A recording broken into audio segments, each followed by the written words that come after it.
Okay guys, so I was asked to show how I actually bind my receivers to my radio. So here's the process. As you can see, my radio is already set to double path, so I'm going to go and bind the radio. So my process is pretty simple. I've got my central box, 100 on the top, and my two receivers on the bottom there. Each receiver has its own bind plug in it. To power it, I have a small battery backup unit and a small 2-cell battery. So this is the process. With each one of these receivers, I have the bind plug in port 2, which means I'm going to plug the power right here.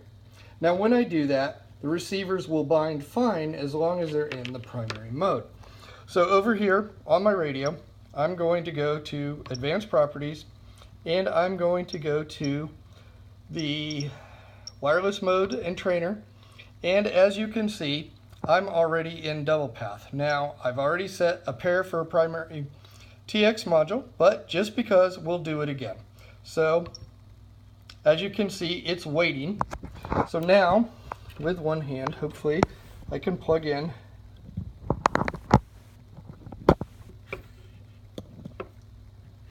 the receiver.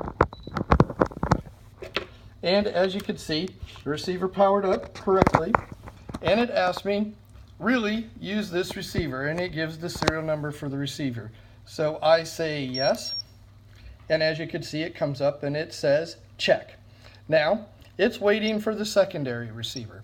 So my process is real simple. Again, one-handed. I unplug the primary receiver, and I'm going to move it over here out of the way. And I'm going to take my secondary receiver, and I'm going to plug the power into that.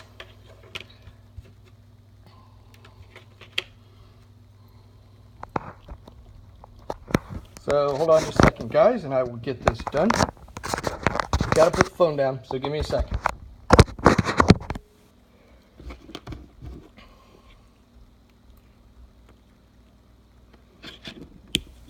Okay, so I have plugged in the receiver, and it is correctly plugged in just the way the other one was.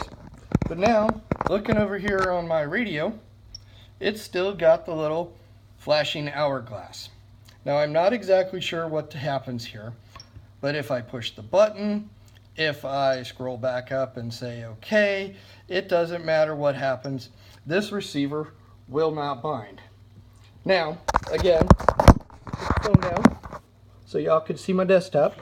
I'm going to unplug this one, put it over here out of the way, where I have another brand new receiver that has never been used. Again, I'm going to put the binding plug in port 2, and then I'm going to put the power into port 3, or 4 it looks like. So again, when we power this thing up, it does absolutely nothing. Does absolutely nothing on the radio. So therein lies my dilemma. All right, thanks.